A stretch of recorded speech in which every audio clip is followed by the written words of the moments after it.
Hi, I'm Ken Edwards. And I'm Dane Rakestraw. We're with Keystone Steel Wire, manufacturers of Redbrand agricultural fence products. We're here today to talk about the installation of non-climb horse fencing. We understand safety and security are very important to horse owners. The steps we're going to show you today will make sure you have a fence that looks good and lasts a long time. Once you've installed your fence posts and your brace assemblies, it's time to stretch the wire. We recommend using a dummy brace to pull off of as opposed to anything artificial. And to build a dummy brace, take a cross member, lay it on the ground. That will be your distance from your permanent brace assembly to this hole that's being dug here for a post to be dropped in. And again, this is just a temporary post, so we're not going to tamp it up or anything like that. You want the height to be very similar to the permanent brace assembly. That's very important. Next, we're going to take a 3/8 drill bit, drill about a 5-inch hole in our permanent corner brace, and we're going to drill some holes on the end of our dummy cross member. Again, 6-7 inches deep, just enough to slip a pin in, because you're going to disassemble this system when you're done pulling your fence wire. We're going to reuse this system on each installation pull, so what you see here, it may not be repeated, but it's definitely something that you can use on your next assembly. Yeah, it's just a temporary assembly. We're going to drill another hole through the dummy brace. This one will go completely through. We eyeballed it to match about where our other hole was drilled at. And the benefits of the dummy brace is to transfer the force that you're going to put on this back into the permanent brace assembly. So as you can see, there's holes drilled in both ends of the cross member, one in the corner post, the permanent corner post, and then one all the way through the dummy brace post, the vertical dummy brace post. Makes for a tighter fence, and again, you're not pulling off of a tractor or a truck, 4x4 or anything like that. Sometimes that leads to overstretching the fence and can cause some problems. We're going to take a brace pin, drive it in the permanent assembly. It's a 10-inch brace pin, 3/8 by 10 inch. And drive another brace pin flush to the opposite side so we can install the dummy cross member. You can get these at your local ag supply store. Then take your dummy brace, slip it over the pin that's in the permanent corner brace post, line it up with the pin in your dummy brace post, and drive the pin through into the dummy brace. This is very similar to a permanent brace assembly, but again, this is just a temporary system. That's about all there is to it. We're going to shim it up with some boards just to make sure it's secure. Again, the reason we recommend the dummy brace is it allows the force to be transferred back into the system, the fence system. And there you have it. You have built a dummy brace. Unroll the wire, leaving enough product to wrap around the post. Then stand up the product at this location.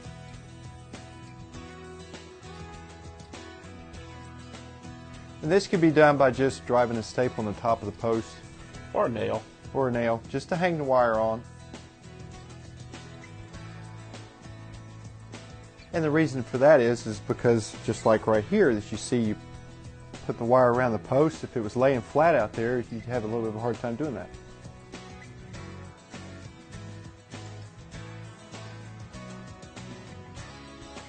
Next, we're going to demonstrate how to unlock our square deal knot. This can be challenging. We get a lot of questions about it.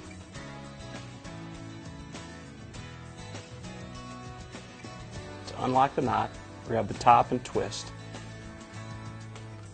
Cut, and the knot should easily slide off. It's probably easiest just to get them started like Ken's doing before finishing them. Get them all started and then come back and finish them.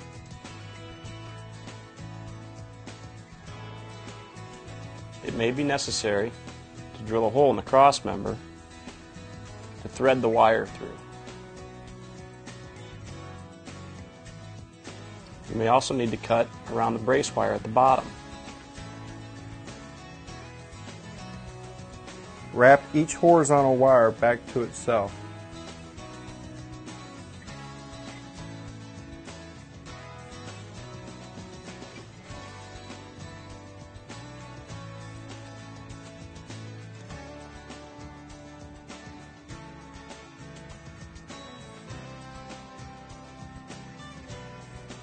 Next, we'll demonstrate two methods to splice fence together.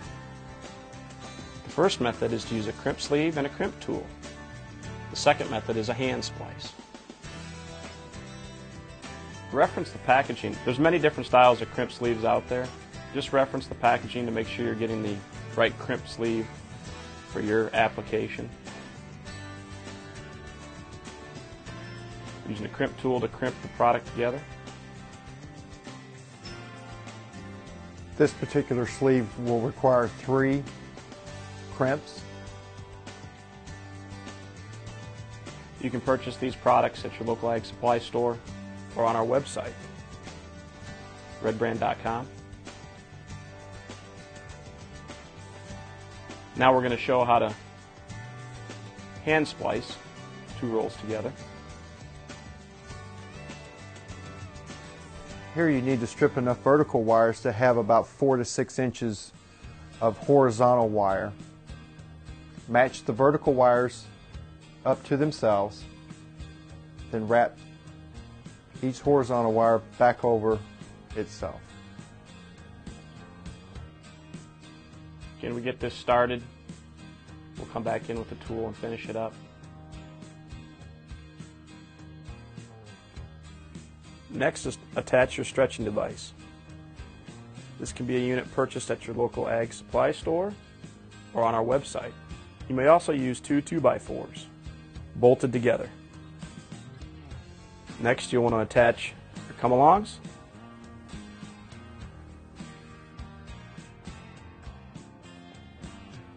We're going to use a couple chains to attach the come-alongs. Attach one to the top and attach the second one to the bottom. This will give you a nice even pull using 1-ton come-alongs.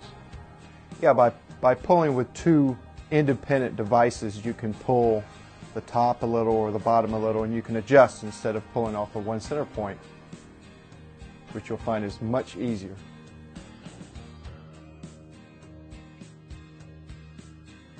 You're alternating top to bottom.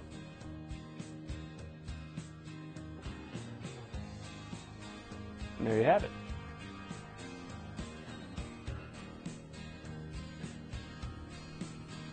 Tighten your come-alongs,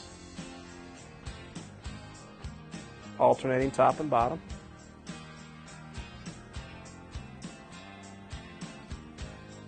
Trying to keep your vertical wire straight, up and down.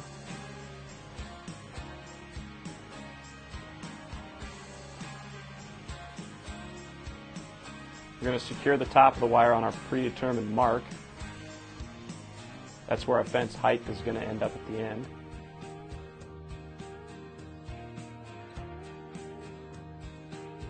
We're drilling another hole through the cross member so we can thread that wire back through. We've got a little bit here. Next, you're going to want to start stripping your wires to wrap around back onto itself. It's very important to make sure you have enough wire to go around the post. If you end up short, you're going to have some problems. And here again, stripping the knots like demonstrated earlier. Just using a pair of pliers, unlocking the knot. Once you determine that they're all basically unlocked, you will begin to strip the knots.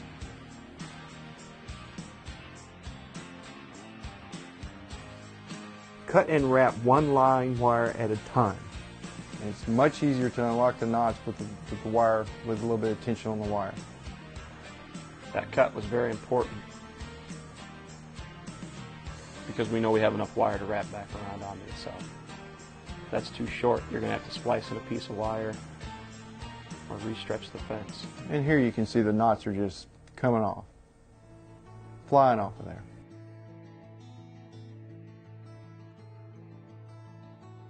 Then take the clean piece of wire, bring it around, and tie it back to itself.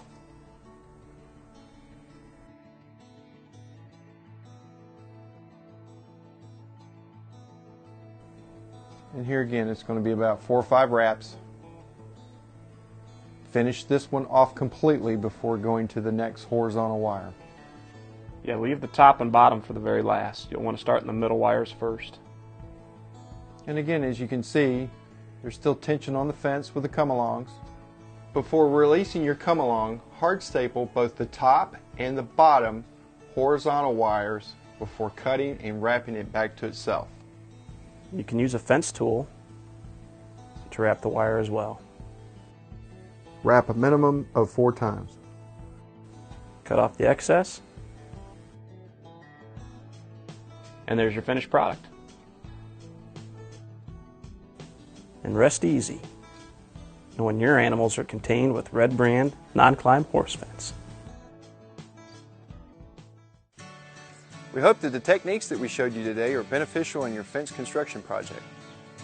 The tools we used today can be found at your local ag supply store or on our website. Also, for a list of local Redbrand dealers, log on to redbrand.com.